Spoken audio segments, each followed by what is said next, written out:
بسم الله. السلام عليكم ورحمة الله وبركاته.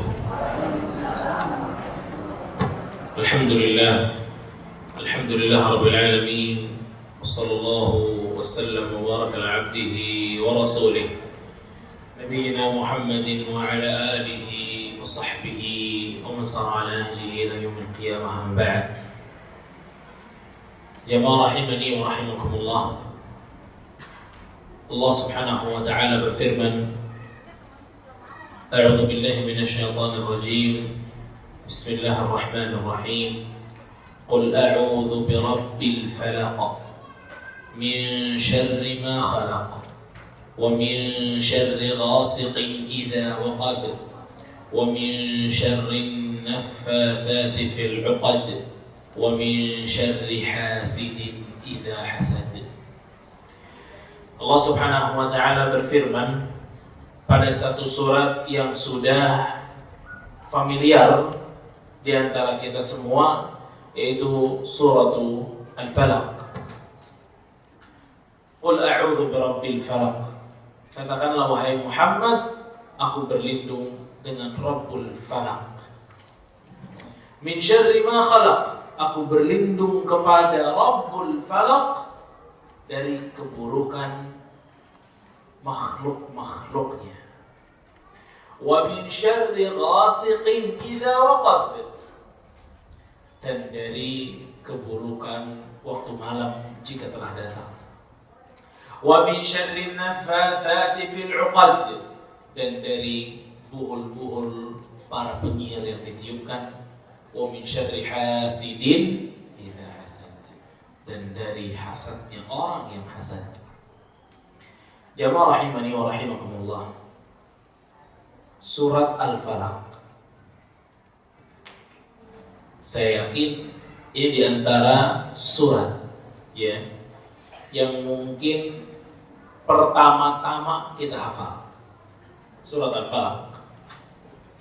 Surat ini berarti kalau dikatakan ini yang paling pertama kita hafal setelah Al-Fatihah, Al-Ikhlas, kita Al-Falaq, ada An-Nas. Berarti surat ini sudah membersamai kita hampir sepanjang hidup kita. Tergantung umur kita masing-masing. Kalau orang umurnya 40, mungkin dia udah hafal surat ini mungkin di umur 6 atau 7 tahun. Kalau dia umurnya 40, berarti surat ini sudah bersama dengan dia selama 33 tahun. Kalau orangnya umurnya 50, hafal surat Al-Falaq di umur 5 tahun, maka surat Al-Falaq ini telah membersamai dirinya selama berapa lama? 45 tahun. Lihat. Namun, keadaan yang kadang menyedihkan, kebersamaan kita dengan surat Al-Falaq bukan berarti kita telah mengenalnya. Kadang kita ngerasa bareng atau bersama dengan surat Al-Falaq, tapi hal itu justru tidak menjadikan kita kenal. Karena gak sedikit, jemaah rahimahumullah, orang yang ditanya, misalnya pertanyaannya mudah, apa arti dari wa min syarri ghasiqin idza waqab? Mereka bingung, gak tahu artinya apa. Padahal telah membersamainya selama 45 tahun, ada yang 33 tahun, ada yang 30 tahun, bareng sama dia 20 tahun. Dia baca, itu bukan sekali-sekali bacanya. Bahkan surat ini di antara surat-surat yang paling sering kita baca. Ini kan sahabat kita bersama nih, Al-Falaq. Kita gak pernah lepas dia di sholat-sholat kita. Iya. Karena apa tuh kita gak baca surat yang lain? Kita bacanya Qul Al-Falaq, An-Nas. Karena maknanya, Ustaz, maknanya dalam. Atau mungkin karena ya paling pendek. Lalu saya hafalnya itu, Ustaz. Ya. Sesering itu kita bersama surat Al-Falaq, tapi kita gak kenal sama dia. Ini kan berarti ada masalah di kita dengan Al-Quran. Masa iya sih? Surat Al-Falaq yang hari-hari kita baca aja, kita nggak tahu maknanya apa. terus kita berharap kita akan mengetahui yang lainnya dari surat Al-Baqarah, surat Al-Imran, An-Nisa, dan yang lainnya, tambah jauh kita dengan surat-surat tersebut. Kalau surat-surat yang biasa kita baca kita nggak tahu, gimana surat yang nggak biasa kita baca? Kalau surat yang kita hafal kita tidak mengetahui maknanya, bagaimana dengan surat yang tidak kita hafal? Ini mengukur sekali bagaimana jauhnya diri kita dengan Al-Quran. Karena Al-Quran itu pedoman bagi hidup. Dan Al-Quran itu turun liyadabbaru ayatih, agar ditadaburi ayat demi ayatnya. Ditadaburi ayatnya. Surat Al-Falaq ini diantara surat pendek, makanya kita pilih surat ini agar kita nggak miss dengan surat-surat yang pendek seperti ini, surat Al-Falaq. Karena kita butuh banget mengetahuinya, samping surat-surat yang lain. Suratul Falaq, ya, di mana Rasulullah SAW di dalam ayat ini, ya, atau tentang surat ini, Rasulullah SAW mengatakan, An Uqbah bin Amir radhiyallahu anhu, dari Uqbah bin Amir radhiyallahu anhu, dia bilang, Amarani Rasulullah sallallahu alaihi wasallam an aqra'a bil mu'awwidzat fi duburi kulli salah. Kata Uqbah, aku diperintahin sama Rasul sallallahu alaihi wasallam untuk membaca al-mu'awwidzat.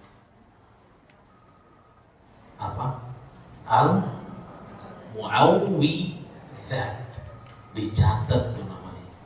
Al-mu'awwidzat. Al-mu'awwidzat adalah suratul Ikhlas, surat Al-Ikhlas, suratul Falaq, surat Al-Falaq, dan An-Nas. Itu namanya mu'awwidzat. Mu'awwidzat, 3 surat. Mu'awwidzat itu 3 surat. Ya. Juga ada mu'awwidzatain. Al-mu'awwidzatain. Al-mu'awwidzatain. Al-mu'awwidzatain adalah surat apa? Al-Falaq dan An-Nas. Disebut mu'awwidzatain. Mu'awwidzatain. Kalau yang 3 surat disebutnya apa tadi? Mu'awwidzat, ya, huruf za-nya panjang, zat belakangnya huruf ta. Mu'awwidzat. Kalau yang 2 surat Al-Falaq dan An-Nas, mu'awwidzatain. Tain, terakhirnya tain.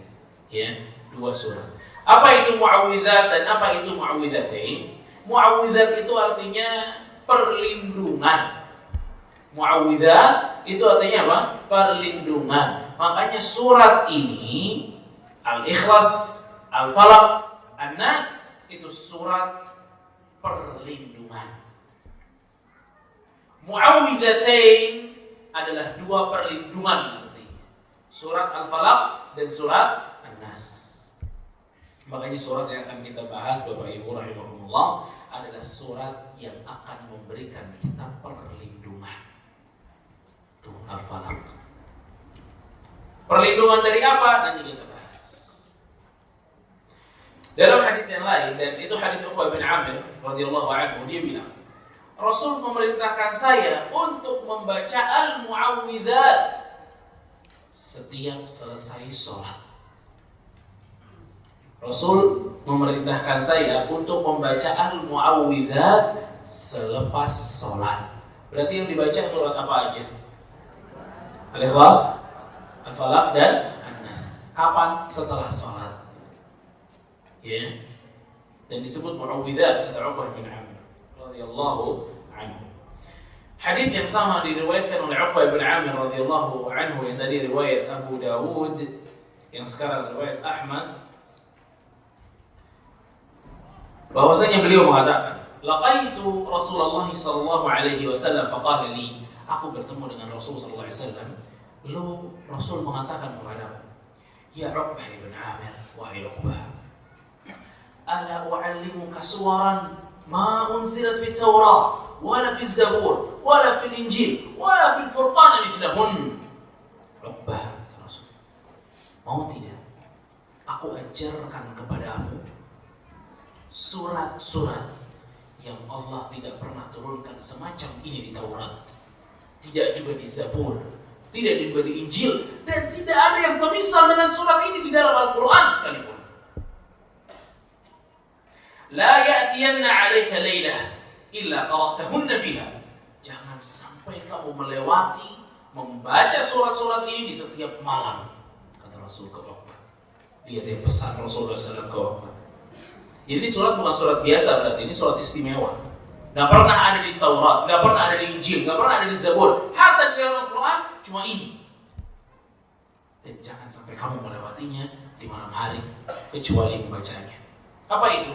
Qul huwallahu ahad, Qul a'udzu birabbil falaq, dan Qul a'udzu birabbin nas. Mu'awwidzat.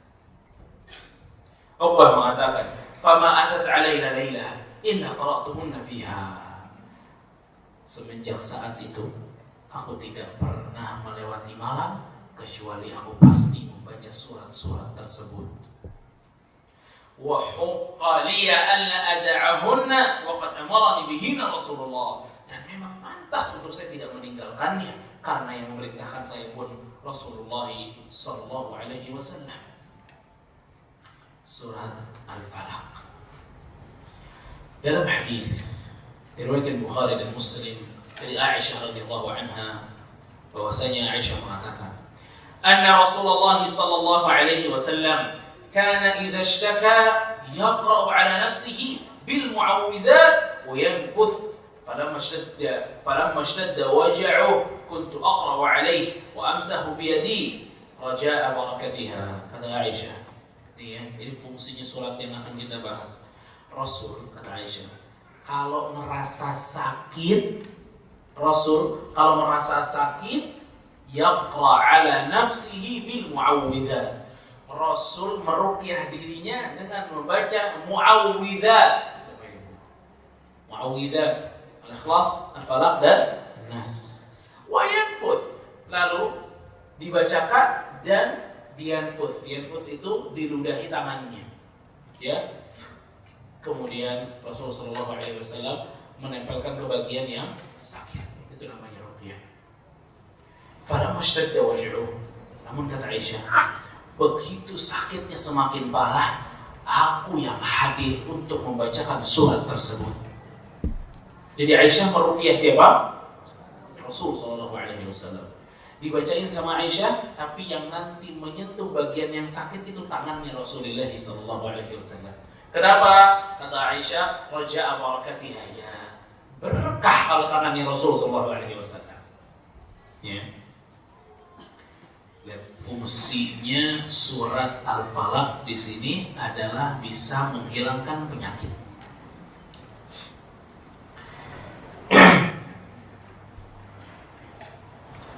Rasul Uqbah bin Amir radhiyallahu anhu juga meriwayatkan dalam riwayat Muslim. An Uqbah bin Amir radhiyallahu anhu, Rasulullah sallallahu alaihi wasallam bilang, "Alam tara ayatu unzilat lailah lam yura mithlahunna qat." Kata Uqbah, Rasul di pagi hari bilang ke kita, kata Rasul, tadi malam telah turun surat yang tidak ada surat yang semisal dengan ini. Qul a'udzu birabbil falaq, Qul a'udzu birabbin nas, mu'awwidzatain. Ya, terlebih jamaah rahimani wa rahimakumullah, surat Al-Falaq itu dikatakan, ya, sebab turunnya surat Al-Falaq ini adalah bersamaan dengan surat An-Nas. Saat dikisahkan bahwa Rasul sallallahu alaihi wasallam disihir oleh seorang Yahudi yang bernama Labid al-A'sam dengan membuat buhul-buhul, lalu dilemparkan buhul tersebut ke dalam sumur milik seorang sahabat Ansar. Setelah itu datanglah dua orang malaikat menginformasikan hal tersebut kepada Rasulullah SAW dan turun dengan surat Al-Falaq dan surat An-Nas. Jadi Rasulullah SAW diperintahkan oleh Allah membaca surat ini saat ada kasus sihir. Makanya kandungan surat Al-Falaq ini juga kental masalah berlindung dari sihir. Ya. Ayat yang pertama, Allah Subhanahu wa taala berfirman, "Qul a'udzu birabbil falaq." Katakanlah wahai Muhammad, aku berlindung kepada Allah Rabbul Falaq, Tuhannya Al-Falaq. Kata qul itu artinya katakanlah wahai Muhammad. Jadi yang Allah perintahkan pertama kali adalah Nabi kita Muhammad SAW. Namun dari saking amanahnya Nabi Muhammad SAW, kata qulnya itu nggak dihilangin sama Nabi. Terus dibawa oleh Nabi SAW. Qul huwallahu ahad. Qul a'udzu birabbin nas. Qul a'udzu birabbil falaq. Katakanlah, ya. A'udzu, aku berlindung. Berlindung ini berarti meminta perlindungan itu adalah ibadah. Ya. Kaidahnya apa? Kalau itu adalah ibadah, jika diberikan kepada selain Allah, maka hukumnya apa jemaah hukumnya? Kalau ada satu ibadah, misal perlindungan atau meminta perlindungan, diberikan kepada selain Allah, maka hukumnya adalah syirik. Apapun ibadahnya, tawakal itu ibadah. Kalau berani tawakal kepada selain Allah, maka hukumnya syirik. Makanya syirik itu adalah taswiyatullahi bi ghairihi fi ma huwa min khasaisillah, menyamakan Allah dengan selainnya. Ya, di hak-haknya Allah Subhanahu wa taala. Makanya syirik itu dikatakan zulm, kezaliman, karena ketidakadilan ada di situ. Kita nggak bisa atau kita tidak boleh meminta perlindungan kecuali kepada Allah Jalla wa ala, kecuali Rabbil Falaq. Ya, makanya kalau ada orang meminta perlindungan kepada selain Allah, maka hukumnya syirik. Qul a'udzu birabbil falaq. Rabbil falaq, ya. Kata Rabbi, ya, itu adalah Rabb, yang kata Rabb ini termasuk Asmaul Husna yang di dalamnya itu banyak maknanya. Pengatur, pemilik, ya, memberi manfaat, menolak mudarat, memberi hidayah, semuanya. Rabb ini benar-benar memiliki makna yang begitu dalam. Makanya paling sering disebut itu kata Rabb. Al-Falaq. Apa itu Al-Falaq?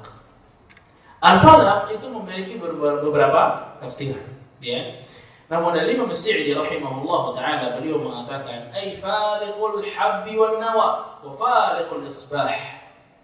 Kata beliau Al-Sa'di rahimahullah taala beliau mengatakan al-falaq, ya, itu artinya waktu pagi atau munculnya waktu pagi. Ya, munculnya waktu pagi. Waktu subuh itu al-falaq. Waktu subuh. Mulai muncul waktu pagi, ya, di waktu subuh itulah al-falaq. Qul a'udzu birabbil falaq. Katakanlah aku berlindung dengan Allah yang memiliki waktu subuh, yang memiliki pagi, yang memiliki waktu. Ini salah satu, ya, sifat Allah Subhanahu wa taala, yaitu Rabb al-Falaq. Allah yang menguasai cahaya, Allah yang menguasai hujan, Allah yang menguasai panas, Allah yang menguasai matahari, Allah yang menguasai bulan, Allah yang menguasai malam, Allah yang menguasai siang. Makanya Rasulullah SAW, Allah Subhanahu wa taala berfirman pada hadis al-Qudsi, la tasubbu dahr wa ana dahr, uqallibu al-laila wan nahar. Kata Rasulullah SAW, kata Allah Subhanahu wa taala dalam hadis Qudsi, jangan ada di antara kalian yang menghina waktu, kata Allah. Enggak boleh hina waktu. Fa inna ma ana dahr, akulah waktu, kata Allah. Aku yang ngatur waktu, aku yang ngatur siang, aku yang ngatur malam. Aku yang ngatur waktu, kata Allah Subhanahu wa taala. Makanya kadang ada orang kan bilang, ya, ini zaman, ya, dia hina zamannya. Ini zaman yang buruk. Bukan orangnya yang dia hina, tapi apa? Zamannya. Kalau zaman yang dihina nggak boleh. Tapi kalau yang dimaksud dengan dia adalah manusianya, masih boleh. Tapi kalau waktunya, wa ana dahr, kata Allah Subhanahu wa taala, aku yang mengatur waktu. Ya, aku yang mengatur waktu, kata Allah Subhanahu wa taala. Makanya permintaan kita kepada Allah Subhanahu wa taala, Rabbil Falaq. Jadi ini menarik teman-teman. Kenapa Allah mengucapkannya di sini pemilik waktu subuh? Kenapa nggak pemilik waktu siang? Kenapa nggak pemilik waktu malam? Karena ya kandungan besar surat Al-Falaq, ya, itu kan di sana nanti kita akan bahas apa? Wa min syarri ghasiqin idza waqab. Dan dari keburukan di malam hari. Dari keburukan di malam hari.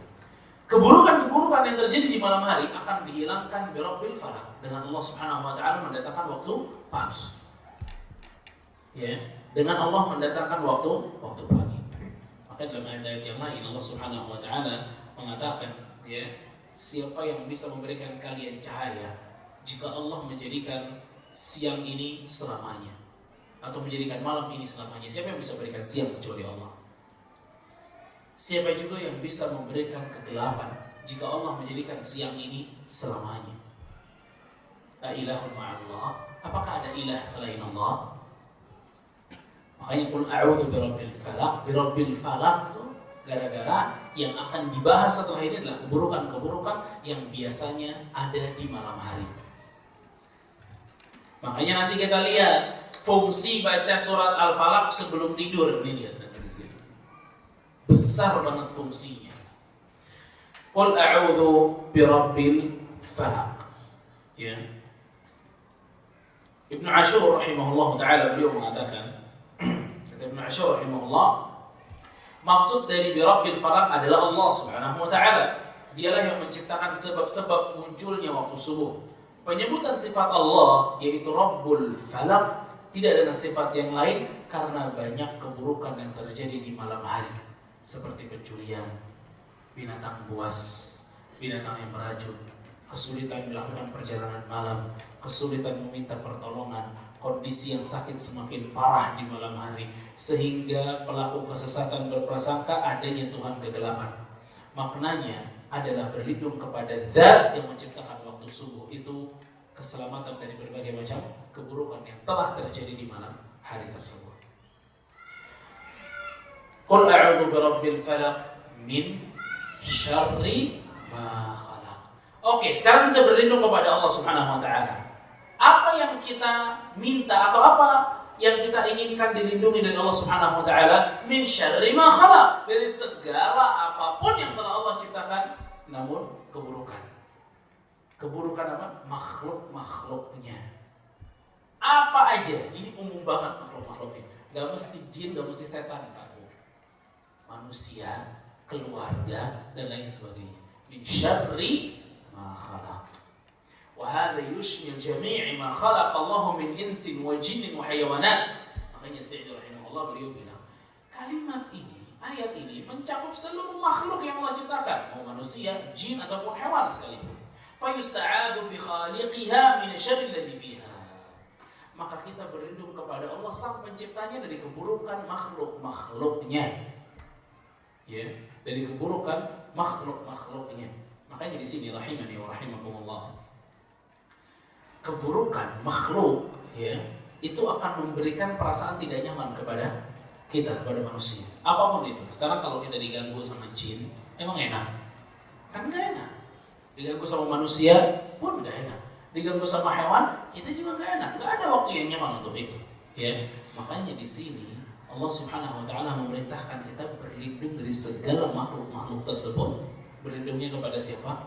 Allah. Berlindungnya kepada Allah. Ya.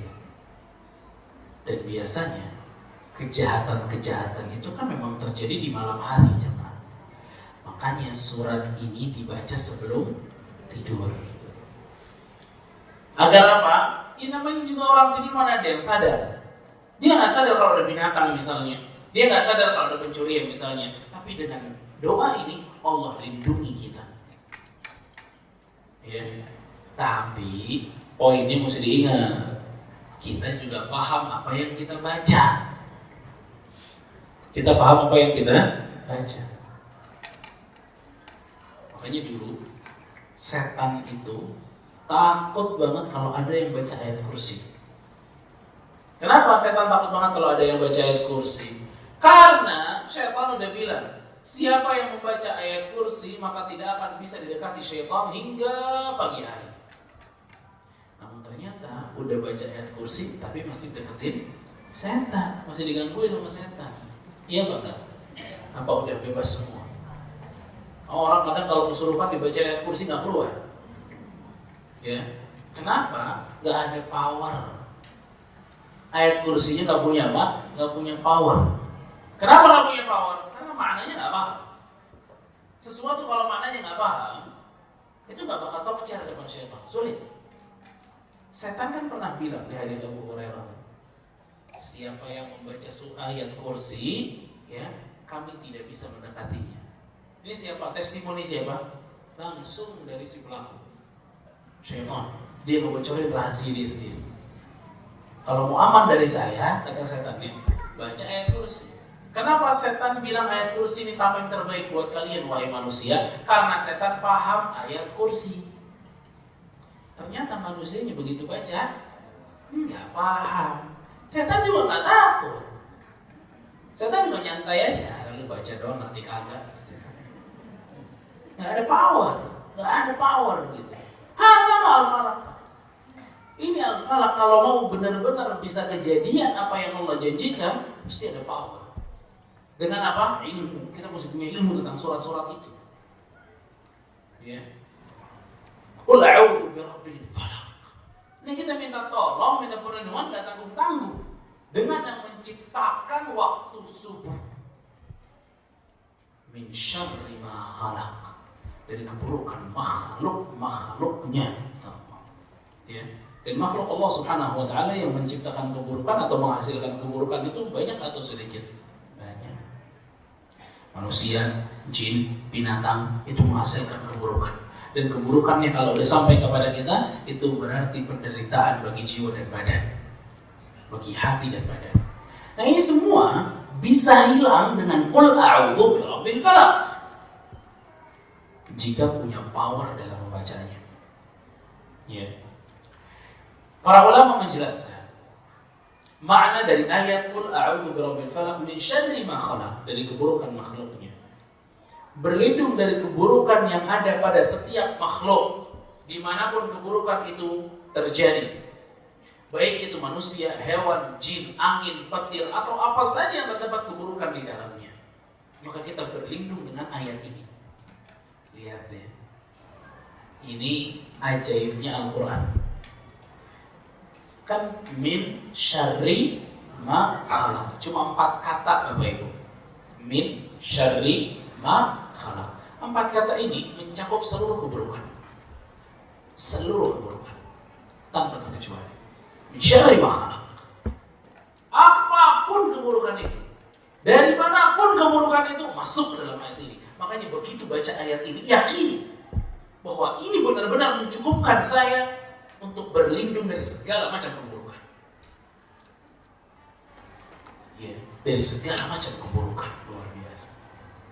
Min syarri ma khalaq. Ya. Dalam sebuah hadis diriwayatkan oleh Imam Muslim rahimahullah taala, Rasul pernah bersabda, siapa yang masuk ke satu tempat yang baru, ya, tempat yang baru, kayak hotel misalnya, antum liburan terus masuk hotel, masuk villa, atau ke rumah yang baru.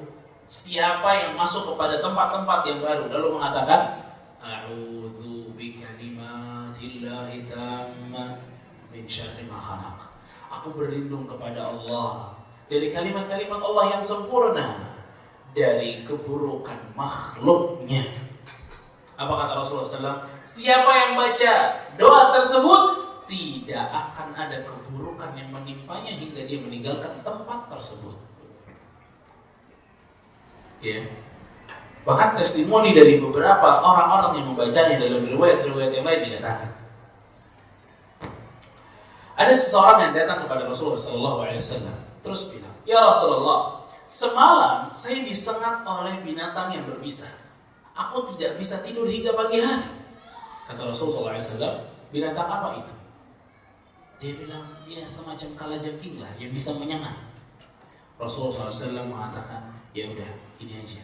Kalau masuk sore hari, kalau masuk sore hari, baca A'udzu bikalimatillahi tammati min syarri ma khalaq. Maka hal itu tidak akan mencelakakanmu kecuali jika Allah berkehendak. Maka dari situ, jemaah rahimani wa rahimakumullah, Al-Imam Qurtubi rahimahullah beliau mengatakan, di satu hari saya masuk ke satu tempat, kemudian ada binatang yang gigit saya. Di situ kata Al-Imam Qurtubi rahimahullah, saya ingat ternyata saya belum membaca A'udzu bikalimatillahi tammati min syarri ma khalaq. Jadi doa meminta perlindungan kepada Allah Subhanahu wa taala itu efektif luar biasa melindungi kita dari berbagai macam keburukan. Efektif. Ya, lihat ya. Dari ayat yang kedua kita sudah mendapati bagaimana pentingnya kita merutinkan Al-Falaq. Ayat yang ketiga. Apa kata Allah Subhanahu wa taala? Wa min syarri ghasiqin idza waqab, dan dari keburukan malam idza waqab, jika telah gelap gulita. Ini momen ini. Malam kalau udah masuk jam 11, jam 12, jam 1, nah itu biasanya siapa yang baru atau apa biasanya yang terjadi di Jakarta ada? Banyakan orang yang tahajud apa banyakan yang dugem? Dugem lah. Dugem siang orang pada nggak mau. Mabok siang itu kurang etis untuk mereka. Mabok kapan? Pulang pagi. Cocok. Lihat. Keburukan malam. Ya. Malam yang Allah Subhanahu wa taala mengatakan di sini min syarri ghasiqin idza waqab. Yang dihina adalah pelakunya. Karena malam hari juga untuk sebagian orang soleh itulah momen terbaik bermunajat kepada Allah. Sufyan Ats-Tsauri rahimahullah dia pernah bilang, saya kalau udah malam senang luar biasa. Kenapa senang? Saya berhenti dari menatap manusia, saya akan bermunajat khusus kepada Allah. Itu orang soleh. Ya, di antara makanya itu kenapa tahajud itu istimewa Bapak Ibu rahimahumullah. Karena manusia ada yang maksiat, ada yang tidur dan seterusnya, sedangkan orang ini malah bangun bermunajat kepada Allah di waktu yang gelap. Wa min syarri ghasiqin idza waqab. Ini berarti kalau tadi yang pertama kita meminta perlindungan kepada Allah dari segala keburukan. Sekarang lebih khusus. Keburukan yang terjadi di malam hari. Keburukan yang terjadi di malam hari. Ya. Al-Imam Sa'di rahimahullah taala beliau mengatakan, "Ay min syarri ma yakunu fil lail hina yaghsha an-nas wa tantashiru fihi katsirun min al-arwah asy-syarriyah wal hayawanat al-mu'dhiyah." Lihat ayat ketiga kata Imam Sa'di. Allah meminta kita berlindung atas kegelapan atau atas keburukan yang terjadi di malam hari. Kenapa seperti itu? Karena ini waktu, malam hari itu waktu di mana banyaknya keburukan-keburukan itu mulai berjalan. Ya, mulai berjalan. Makanya jemaah rahimani wa rahimakumullah. Rasul sallallahu alaihi wasallam di dalam hadis riwayat Tirmidzi, ya. Rasul pernah ke depan gitu keluar rumah, terus dia lihat bulan. Setelah lihat bulan, Rasul bilang ke Aisyah, "Ya Aisyah, ista'idhi billahi min hadha, fa inna hadha huwa al-ghasiq idza waqab." Aisyah, minta perlindungan kepada Allah dari keadaan ini, yakni malam. Karena inilah al-ghasiq idza waqab, malam jika telah datang. Jadi ayat ini Pak ditafsirkan langsung oleh Rasulullah SAW dalam riwayat Tirmidzi dan Ahmad, bahwa maksudnya adalah malam. Ghasiqin idza waqab maksudnya adalah malam. Keburukan apa yang terjadi di malam hari? Dari Jabir radhiyallahu anhu, bahwasanya Nabi sallallahu alaihi wasallam mengatakan, "Idza istajnaha al-lail aw qala junhu al-lail faquffu sibyanakum." Ini dengerin ibu-ibu. Jika malam tiba, maka jangan biarkan anak-anak kalian keluar. Jika malam tiba, jangan biarkan anak-anak kalian keluar. Dan tanda malam mulai masuk itu di waktu maghrib. Tanda malam mulai masuk itu di waktu maghrib. Jadi di waktu maghrib jangan keluar. Fa inna syayatin tantashiru hinaidh. Karena setan mulai bergerak di waktu tersebut. Fa idza dhahaba sa'atun min al-'isha fakhalluhum. Kalau sudah lewat isya, fakhalluhum, boleh keluar lagi. Jadi waktu yang paling menyeramkan itu pada saat setan keluar itu justru di waktu maghrib. Makanya kan orang tua dulu mah nggak boleh tuh keluar maghrib. Ya, tapi ini keluarnya memang main, itu nggak boleh. Tapi kalau keluarnya ke masjid, boleh. Ini dari perlindungan ini. Kita meminta perlindungan, keluarnya kajian nih boleh. Karena ini meminta perlindungan. Wa aghliq babak wadhkur ismallah, dan tutuplah pintu kalau sudah malam dengan membaca bismillah. Wa atfi misbahaka wadhkur ismallah, matikan lampu dan bacalah bismillah. Ini mau tidur di malam. Tutup pintunya baca bismillah. Matiin lampunya baca bismillah. Wa auqi siqa'aka wadhkur ismallah, dan tutup seluruh tempat air Anda dan baca bismillah. Ya. Wa khammir ina'aka wadhkur ismallah walau ta'rid 'alaihi syai'an. Kalau enggak punya penutupnya, apapun yang penting, walaupun hanya sebatang kayu ditutup di sini di tempat gelasnya boleh, atau dibalikin gelasnya boleh. Ya. Dalam hadis yang lain memang Rasulullah SAW mengatakan, jemaah rahimakumullah, inna fi sanati lailatan yanzilu fiha waba la yamurru bi'ina'in laysa 'alaihi ghita. Kata Rasulullah SAW, akan ada di setiap satu tahun itu satu malam, yanzilu fiha waba, Allah sengaja menurunkan wabah. Wabah itu akan masuk ke gelas-gelas, ke tempat-tempat makanan, laisa alaihi ghita, yang tidak ditutup. Ya, yang tidak ditutup. Makanya Rasulullah SAW meminta kita untuk menutup hal tersebut. Al-Imam Hafidz Ibnu Hajar rahimahullah ta'ala, beliau menjelaskan tentang wa min syarri ghasiqin idza waqab, berlindung dari keburukan yang ada di malam hari. Beliau bilang, anak-anak dilarang jam itu keluar karena setan keluar dengan membawa kotoran-kotoran di tubuhnya, dan itu akan menempel di tubuh anak-anak, kata Hafidz Ibnu Hajar. Kenapa juga kok konsentrasi kepada anak nggak boleh keluar di waktu maghrib itu begitu luar biasa? Alasannya karena anak-anak tidak bisa berzikir biasanya, belum mampu berzikir, sangat mudah menjadi objek bagi syaitan. Ya, anak-anak itu tidak bisa berzikir dan sangat mudah menjadi objek setan. Berarti kalau orangnya dewasa berzikir atau tidak? Ya berzikir dong, ini buat anak-anak. Berarti kalau orang dewasa nggak berzikir, maka seperti anak-anak. Ya. 3, kata Al-Hafidz Ibnu Hajar, setan-setan akan menempel pada badan yang bisa ditempel. Apa ya bahasa Indonesianya? Kayaknya ada tuh. Apa yang ketempelan? Kesurupan, ketempelan orang biasa. Ya, itu memang diganggu. Ya, emas disentuh, ya, ditempel. Gitu ya. Kok bisa sih Ustaz? Ya karena nggak berzikir. Bapak Ibu rahimani wa rahimakumullah, setan nggak akan betah kalau kita suka berzikir.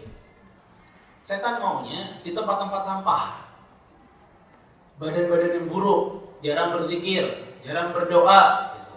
Baru itu setan doyan. Makanya salah satu langkah agar orang-orang yang kena penyakit-penyakit kesurupan dan yang seterusnya adalah menjaga zikir. Orang kalau menjaga zikir, setan nggak betah di tubuhnya. 4, kata Al-Hafidz Ibnu Hajar, ya, bahwa setan itu bertebaran di malam hari. Ruang gerak setan di malam hari lebih leluasa dibanding siang hari. Iya. Ruang gerak setan di malam hari lebih apa? Leluasa dibanding siang hari. Makanya sihir itu biasanya terjadi di malam hari. Karena dia nggak ada tuh waktu kerjanya mereka malam, part time, malam sampai subuh selesai. Itu kerja mati-matian syaitan. Makanya antum ingat jemaah rahimani wa rahimakumullah, waktu Nabi Musa alaihissalam menantang para penyihir di kaumnya. Kapan kata Nabi Musa alaihissalam waktu yang tepat? Wa an yahsyara nasa duha. Ayo pagi-pagi kita tanding. Pagi-pagi kita tanding. Nah, biasanya lemah dia kalau pagi gitu. Ya. Dan akhirnya kalah tuh penyihir. Ya. Kalau malam mereka lebih kuat. Fala haula wala quwwata illa billah. Ya. Yang kelima, karena setan memang melancarkan keburukan-keburukannya di malam hari. Ya. Setan itu melancarkan keburukan-keburukannya di malam hari. Jadi, ya, yang Allah firmankan wa min syarri ghasiqin idza waqab, dari keburukan yang terjadi di malam hari adalah keburukan yang bersumber dari syaitan.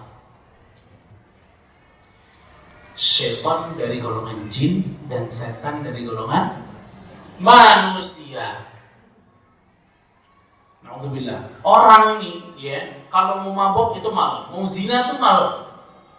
Walaupun ada yang zina pagi, ada yang mabok pagi, tapi yang paling sering prime time maboknya apa? Malam. Prime time maksiat banget tuh. Na'udzubillah. Luar biasa. Transaksi yang semuanya keburukan biasa terjadi malam. Narkoba orang mulai transaksi malam.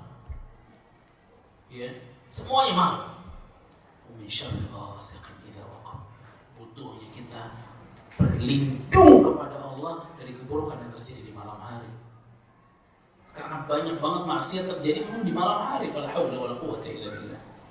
Ya, wa min syarri ghasiqin idza waqab.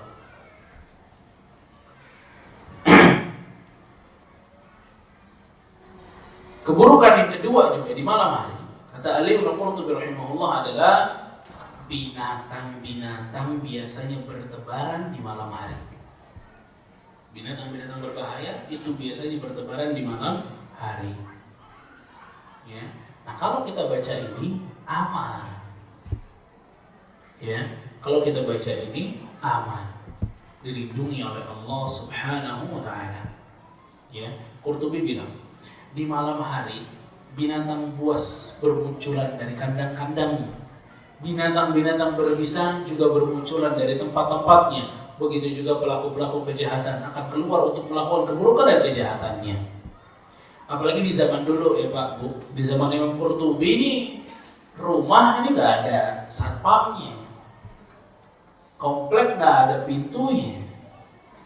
Jadi bukan malingnya yang bisa masuk, binatang buas juga bisa banget masuk. Ya, maka dengan qul a'udzu birabbil falaq kita akan dilindungi. Bahkan hari ini yang udah ada satpam kompleknya, CCTV, apalagi pos seluruhnya deh. Ya, kalau maling mau masuk, ada juga yang berhasil. Ada juga yang berhasil sampai pemilik rumahnya bingung, ini maling kok bisa masuk? Ya, tetap aja kemalingan. Bahkan kadang malingnya itu orang rumah sendiri.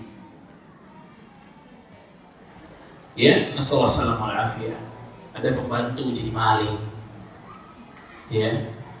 Jadi orang rumah sendiri. Nah, kalau kita baca itu terlindungi dari syarri ma khalaq, dari seluruhnya. Ya, dari seluruhnya. Min syarri ghasiqin idza waqab. Yang keempat, ayat yang keempat, Allah Subhanahu wa taala berfirman, "Wa min syarri naffatsati fil 'uqad." Ini mulai masuk yang lebih khusus lagi. Untuk perhatikan Bapak Ibu rahimani wa rahimakumullah, bagaimana Allah membuat perlindungan itu dari yang umum, global, khusus, tambah khusus lagi. Kalau yang pertama kita minta perlindungan dari apa? Min syarri ma khalaq, seluruhnya. Kemudian ada yang khusus kapan? Waktu malamnya. Kemudian yang ketiga, wa min syarrin naffatsati fil 'uqad, dan dari kejahatan tukang sihir yang menghembus pada buhul-buhul. Ya, dari kejahatan siapa? Para tukang sihir. Nenek sihir dan kakek sihir. Ya. Kenapa sebutannya nenek sihir? Paling rame gitu, paling viral itu kan nenek sihir. Kenapa nggak kakek sihir? Hah? Kata para ulama, ya, para wanita ini, ya, dalam bahasa kita mungkin ya, dia tuh gampang baper dibanding laki-laki. Ya, jadi kalau gabung sama syaitan, itu kekuatan besar luar biasa. Ya, perempuan terus baper, kesel, marah, kan dia sama syaitan ya, gabung sama syaitan lain, kekuatan besar yang bisa ngalahin Allah Subhanahu wa taala pakai qul a'udzu birabbil falaq. Iya. Ya, walaupun kita tidak mungkiri yang pakai sihirnya laki dan perempuan. Tapi kenapa akhlaknya, kenapa mayoritasnya disebut seperti itu? Kata Syekh Sulaiman seperti itu. Rahimahullah ta'ala. Karena nih para wanita nih kalau udah marah, ya, kan kita nih setiap dari manusia, inna nafsa la'amaratun bisu, banyak jiwa buruknya. Nah ini kalau jiwa buruk ini keluar dari seorang wanita, disambut sama syaitan, kekuatan besar. Hati-hati nih perempuan. Ya, banyak baca-baca qul a'udzu birabbil falaq, masyaallah. Ya. Wa min syarri naffatsati fil 'uqad, dan dari kejahatan tukang sihir yang menghembus pada buhul-buhul. Ya. Keburukan ini lebih khusus dibanding yang sebelumnya waktu malam. Dan kenapa habis ngomongin malam terus tentang sihir? Karena sihir ini memang kerjanya kapan? Malam. Ya, penyihir kerjanya malam. Ya. Dan dikatakan nafatsati fil 'uqad. Uqad itu Pak, ya, uqad itu buhul. Buhul ini ikatan-ikatan. Biasanya mereka kalau mau nyantet orang, mau apa sih? Pelet, ya, mau nyelakain orang, itu mesti ada ikatan-ikatan yang mereka ikat. Nah, ikatan-ikatan ini mereka akan tiup dengan mantra-mantra sebelumnya, mantra syaitan. Ya, mantra-mantranya ditiup, buhul-buhul itu diikat, kemudian ditaruh di satu tempat. Ya. Nah, beberapa sumber mengatakan bahwa yang mengantar buhul itu pun jin. Ya, yang mengantar buhul itu apa? Jin. Jadi praktek perdukunan ini kerjasama antara manusia dan jin. Tidak mungkin terjadi praktek perdukunan kecuali lewat kerjasama. Enggak mungkin, tidak akan mungkin. Dan tidak akan mungkin kerjasama ini ditekan kontraknya sama jin kecuali dengan persyaratan kekufuran. Kecuali dengan apa? Persyaratan kekufuran. Makanya dukun dalam Islam kafir. Tidak mungkin kecuali harus ada praktek kekufuran. Semua dukun, ya, memang dukun yang macam-macam sih di zaman sekarang.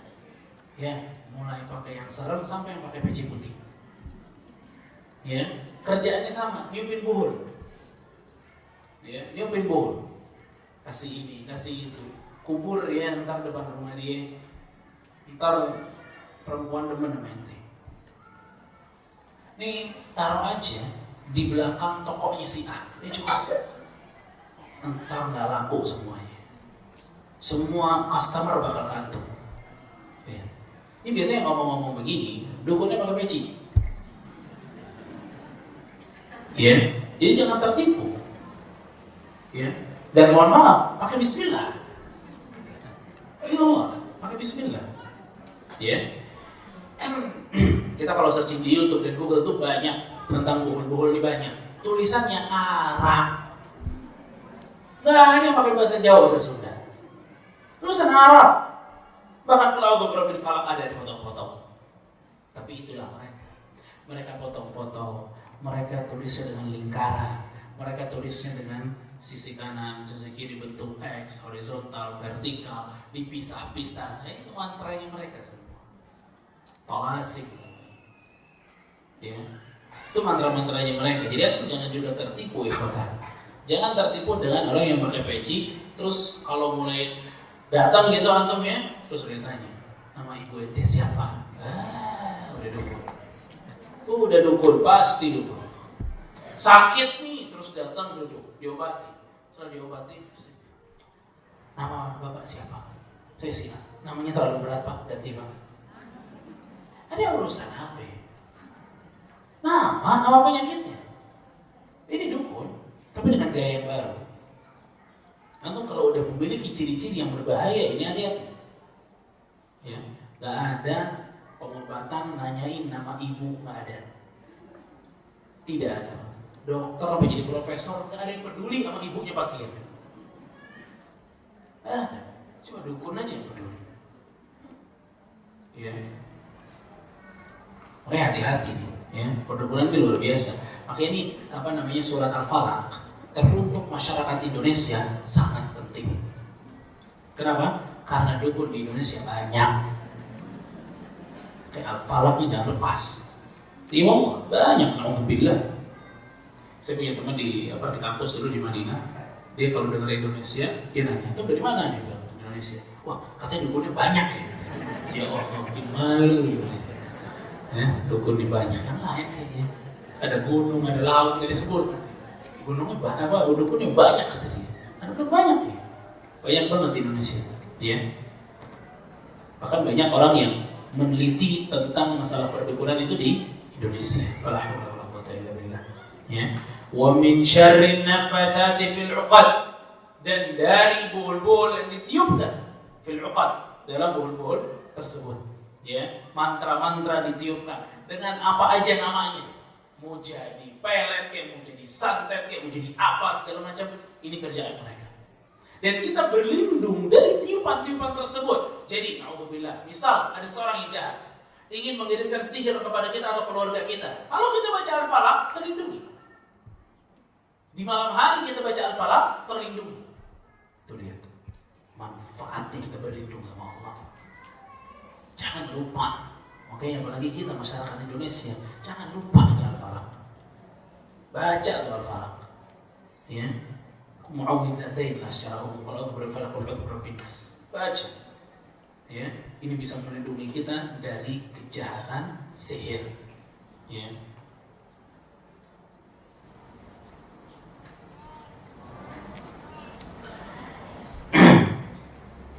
Dan sihir ya, yang disebutkan di sini ya, berikan tanbih oleh Allah Subhanahu wa taala dari bahaya sihir ini, menunjukkan kepada kita bahwa sihir itu benar-benar terjadi dan ada. Ya, bahkan Rasul kita alaihi salatu wassalam, turunnya ayat ini pun karena Rasul sallallahu alaihi wasallam disihir. Kenapa disihir? Bentuknya apa? Rasul disihir tapi efeknya ringan. Rasul hanya tersihir bahwa dia telah melakukan hubungan dengan istrinya padahal belum melakukan hubungan. Hanya sebatas itu. Sihir itu dikirimkan dan Rasul kena hanya sebatas itu, batas ringan. Ya. Kemudian turunlah dua ayat ini menjadikan Rasul sallallahu alaihi wasallam selalu bertamimkan dua ayat ini. Ya. Alhamdulillah, Rasul sallallahu alaihi wasallam pernah mengatakan ya, Bapak Ibu rahimani wa rahimakumullah, "Man ata kahinan aw 'arrafan fasaddaqahu bima yaqul faqad kafara bima unzila 'ala Muhammad." Kata Rasul sallallahu alaihi wasallam dari Abu Hurairah, siapa yang mendatangi dukun, datang ke dukun, aw 'arrafan, atau tukang ramal, lalu fasaddaqahu bima yaqul, dan dia percaya dengan apa yang dikatakan oleh peramal tersebut dan dukun tersebut, apa kata Rasulullah SAW? Maka dia telah kafir dengan Al-Quran yang telah diturunkan kepada Muhammad. Kafir ya. Jadi customer dukun ini kafir. Dia berani pakai jasa dukun, itu hukumnya apa? Kafir. Ya. Dalam Sahih Muslim, Rasulullah SAW mengatakan, "Man ata 'arrafan fasa'alahu." siapa yang datang kepada Arraf. Arraf itu tukang ramal. Lihat ya, berarti tukang ramal itu dari dulu udah ada. Dengan segala macam caranya. Ya, ada yang meramalnya itu dari pasir. Ya, diputar-putar gini pasirnya, kamu nasibnya baik, cocoknya di air. Misalnya. Ya. Ada yang kalau sekarang kan kayak tarot ya, kartu. Ya, itu kan udah milenium itu. Udah zaman now. Tapi zaman dulu ya, itu pasir, air, ya. Dilihat airnya, guncang-guncangin airnya segala macam. Itu praktek perdukunan itu semuanya ada di zaman dulu dan semuanya kafir tanpa ada pengecualian. Ya, semuanya kafir tanpa ada pengecualian. Bahkan Rasulullah SAW itu mengatakan, siapa yang datengin peramal, fasa'alahu, dia tanya, iseng nanya, lam yuqbal lahu salatun arba'ina lailah, tidak akan diterima salatnya selama 40 hari. Cuma baca zodiak doang iseng. Gak boleh, haram dalam Islam. Ya Allah.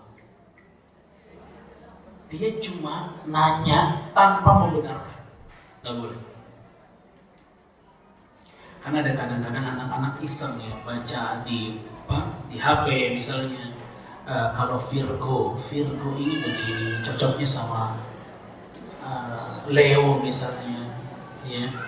Terus hari baiknya hari Rabu. Pakai warna terbaiknya merah.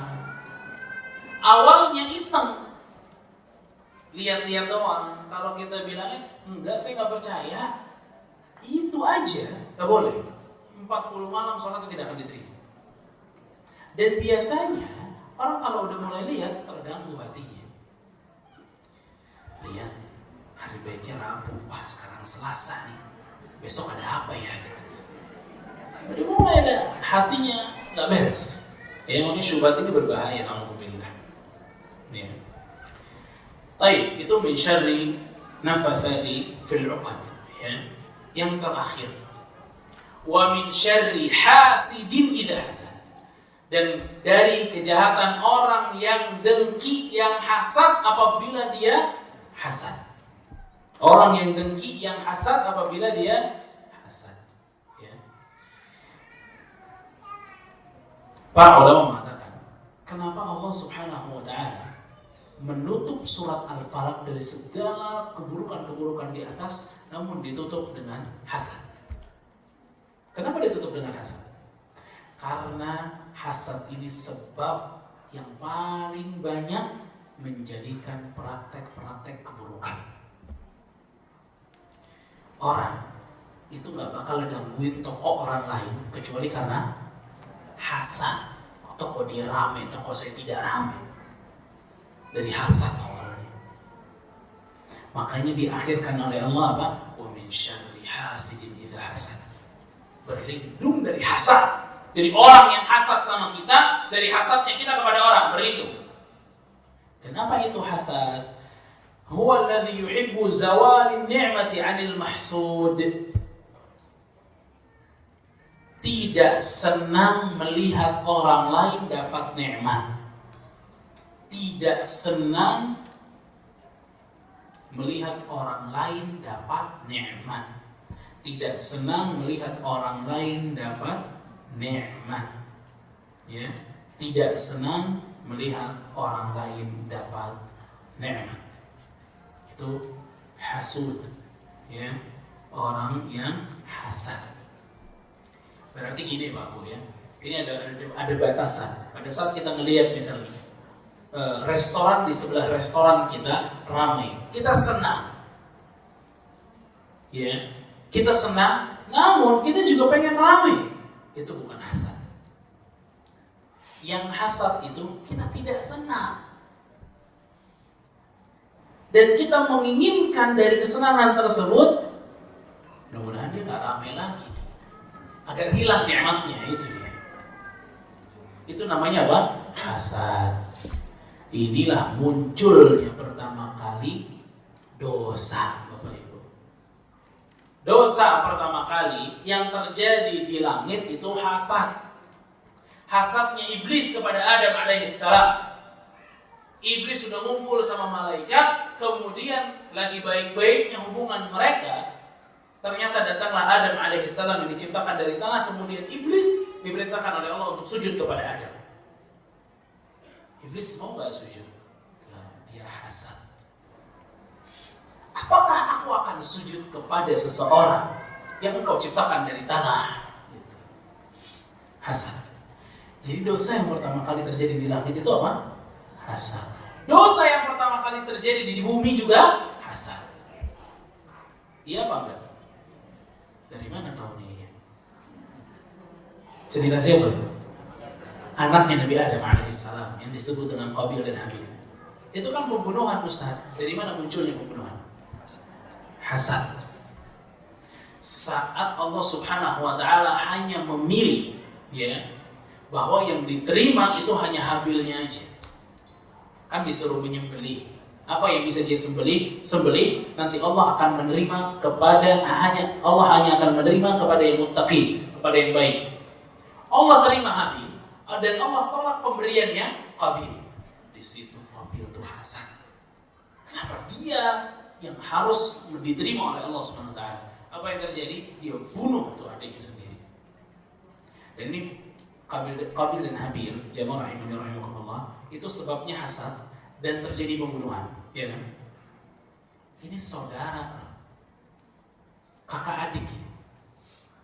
Di kisah yang lain tentang hasad, itu kisahnya Nabi Yusuf dengan kakak-kakaknya. Itu kenapa Nabi Yusuf bisa dibuang ke sumur? Hasad. Ini hasad bahayanya luar biasa. Makanya terakhir Allah bilang min syarri hasidin idza hasad, jangan sampai ada orang yang hasad sama saya. Atau jangan sampai saya hasad kepada orang. Karena kalau seseorang bisa nutup hasadnya ini, maka santet juga nggak ada, kejahatan juga tidak ada. Tapi begitu hasad ini ada, ini pintunya. Pintunya di mana? Di hasad. Kita dengki ngelihat orang itu bahagia. Ya. Kita ingin nikmat itu dicabut oleh Allah kepada dia. Ya. Makanya orang yang hasad itu, ya, orang yang dibenci oleh Allah, dimurkai oleh Allah, dilaknat oleh Allah Subhanahu wa taala. Ya, makanya hati kita ini mesti hati yang bersih, Bapak Ibu sekalian. Karena gini, coba pikir. Kalau misalkan seorang itu ternyata dia memiliki anak, ya, anaknya cerdas luar biasa, ngafalnya cepat luar biasa. Ternyata anak kita tidak seperti itu. Maka di situ mulai ada timbul hasad. Dia mikir aja, kenapa ya? Kok anak dia nih yang selalu berprestasi? Kenapa nggak anak saya sih? Saya pengen banget kalau anaknya tidak berprestasi dan anak saya yang berprestasi. Nah, ini namanya apa? Hasad. Dan sadar atau tidak, jamaah rahimani wa rahimakumullah, orang ini kalau hasad, dia sedang mengkritik keputusan Allah Subhanahu wa taala. Yang takdirkan orang itu berprestasi siapa? Allah. Terus Anda mengatakan, kenapa dia? Kenapa enggak anak saya? Apakah kita mengatakan, ya Allah, kamu salah ya Allah? Mestinya yang hafal Quran itu anak saya, bukan anak dia. Mestinya yang adabnya baik itu anak saya, bukan anak dia. Mengkritik keputusan Allah Jalla wa ala. Dosa yang begitu besar. Ya, makanya orang hasad itu dimurkai oleh Allah Subhanahu wa taala. Ya, min syarri hasidin idza hasad, kata Allah. Ya. Dan toh enggak ada juga yang bisa dia lakukan gitu. Kalau dia hasad dan hasadnya meninggi pun tidak akan terjadi apapun kepada orang yang dihasati tersebut. Ya. Namun Syekhul Islam Ibnu Taimiyah rahimahullah juga mengatakan hasad ini memang apa ya? Ada bakatnya dalam jiwa kita. Mau orang soleh ataupun tidak soleh. Tapi kalau yang soleh itu dia simpan tuh hasadnya. Dia tekan hasadnya. Gak mau dia keluar hasadnya. Tapi orang yang lain, orang yang buruk, orang yang jahat, orang yang busuk, itu pasti yudih. Dia pasti mau ngeliatin bahwa dia gak suka sama orang itu. Ya, tapi orang soleh sebaliknya. Dia berusaha untuk meninggalkan hasad tersebut. Dia kasih anak tersebut hadiah, ya, dia coba lembutkan hatinya, gitu. Ya, makanya surat ini jamaah rahimani wa rahimakumullah secara umumnya menjadikan kita bisa berlindung dari berbagai macam keburukan, dari kejahatan makhluk, kejahatan di malam hari, kejahatan para dukun, dan kejahatan orang-orang yang hasad. Ya, barakallahu fikum, mudah-mudahan ini bisa menambah power kita saat kita membaca surat Al-Falaq. Wassallallahu ala nabiyina Muhammadin wa ala alihi wa sahbihi ajma'in. Mungkin jika ada pertanyaan yang telah ditulis bisa dibagikan ke depan.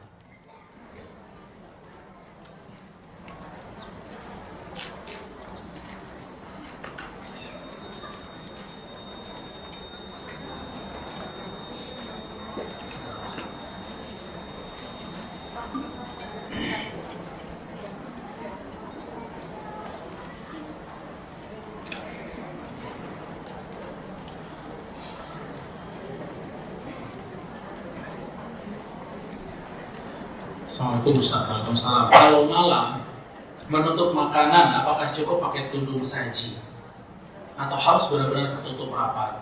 Jawabannya cukup. Ya, bahkan Rasulullah SAW mencontohkan itu dengan hanya satu kayu saja cukup.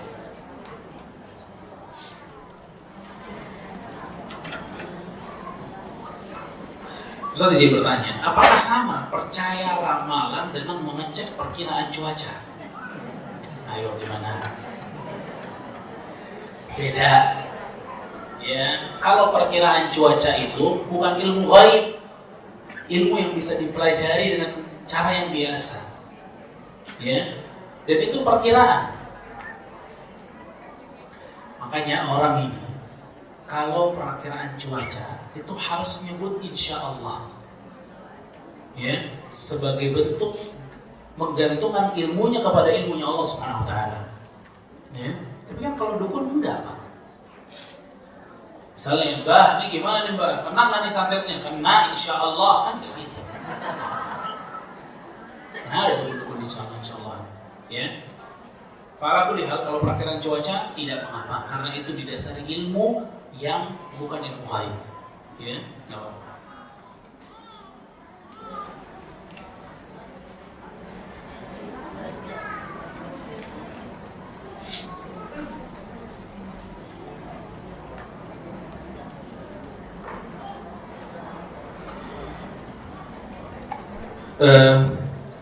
Saya punya kawan yang mengurus mertuanya yang sudah tua, terkadang ngamuk gak jelas, selalu paksa mantunya untuk pergi ke makam, tapi ketika sampai di makam dia pikun bahwa itu makam suaminya. Suatu saat ngamuk mertuanya tanpa mengeluarkan suara harimau dan selalu marah kalau disuruh istighfar. Ya, alhamdulillah, ini diruqyahin aja. Ya, ini diruqyahin, baca surat Al-Falaq, baca surat An-Nas, baca Al-Ikhlas, baca ayat kursi, baca Al-Fatihah. Ya, dan ruqyah ini sangat mudah. Bacaannya nggak jauh dari Al-Fatihah, ayat kursi, Al-Ikhlas, Al-Falaq, An-Nas. Nggak ada yang lebih top tier daripada ini. Nggak ada, tidak ada. Panggil ustadz apa segala macam, lihat kalau ustadznya ahli sunnah pasti bacanya itu aja. Kecuali ustadznya dukun. Baca apa? Kalau kita manggil ruqyah orang dan kita nggak tahu baca apa, usir orangnya. Dukun. Ya, karena ruqyah itu ibadah syar'iyyah. Mesti ada dalilnya, mesti jelas. Ya, dan kasus ini dibacakan ruqyah. Ini udah tua ya, dibacakan ruqyah. Dibacakan ruqyah terus. Mau dia sadar nggak sadar, bacain aja ruqyah.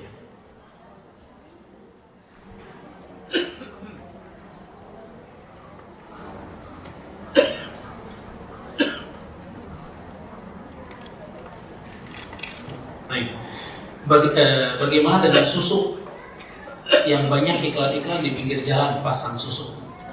Apakah itu golongan dukun juga, Ustaz? Dan bolehkah kita cabut, lepaskan iklan-iklan tersebut? Ya, gimana Pak? Susu dukun apa bukan? Hah? Dukun ya? Dukun itu praktek dukun itu. Ya, golongan dukun ya. Bolehkah kita cabut? Boleh. Tapi kalau kita cabut malah kita cabut satu dia tempel 10, ini mugharat akhirnya.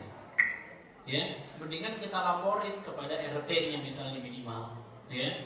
Itu Pak, ada iklan susuk tuh Pak, cabut tuh Pak. Ya, itu boleh. Atau kita mau cabut sendiri, kalau kita tahu tidak ada mudarat di dalamnya, cabut nggak apa-apa. Ya.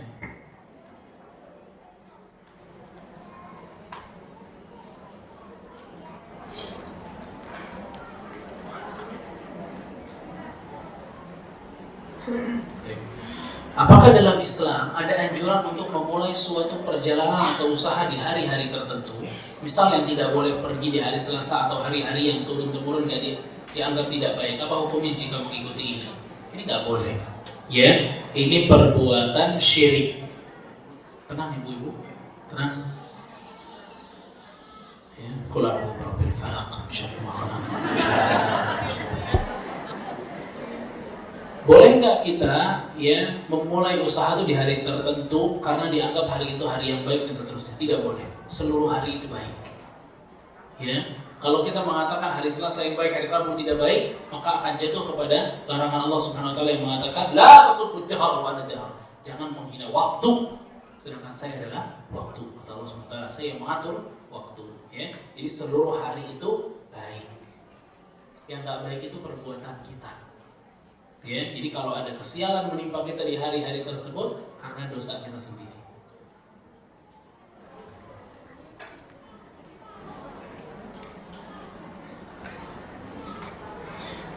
Kadang kalau kita masak, nyuci dan lain-lain ternyata sudah siang, ya.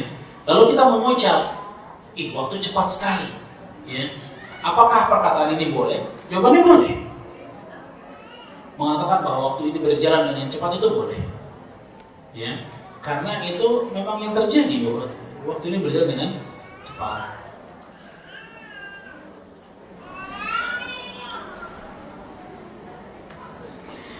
Kalau tidur, semua lampu menyala, ruang tidur, ruang tamu, dan lain menyala karena takut. Apa seharusnya tidur matikan lampu? Atau tidak apa-apa kalau tidak dimatikan lampu? Sunnahnya dimatikan lampu. Tenang, ibu. Sunnahnya kalau tidur itu matikan lampu, ya, dimatikan lampu.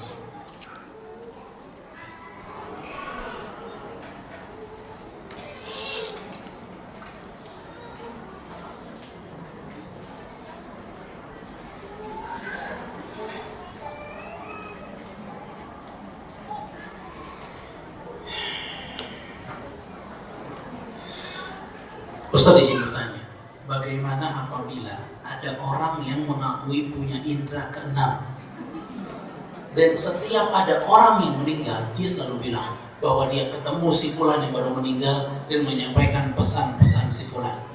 Bagaimana hukumnya Ustaz? Kadzab hukumnya. Bohong. Ya, tidak mungkin. Kalaupun ada yang didatengin sama dia atau dia didatangi oleh seseorang, itulah syaitan. Biijma'il ulama. Ya, syaitan. Nggak ada ceritanya orang udah meninggal tiba-tiba datang ke ente. Nah, ya, nyampein pesan-pesan lagi, lebih horor lagi. Ya, nggak ada. Itu kadzab semuanya. Diganggu sama syaitan.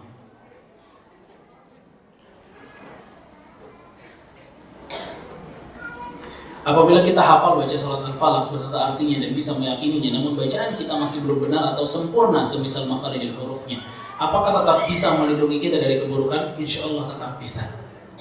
Ya, insya Allah tetap bisa. Justru sebaliknya, kalau makharijul hurufnya bagus, tapi artinya nggak paham, maknanya nggak paham, tidak ada keyakinan dalam membacanya, ini tidak akan berdampak apapun. Ya, makanya terus diperbaiki makharijul hurufnya dan selami seluruh makna-makna di dalam Al-Quran.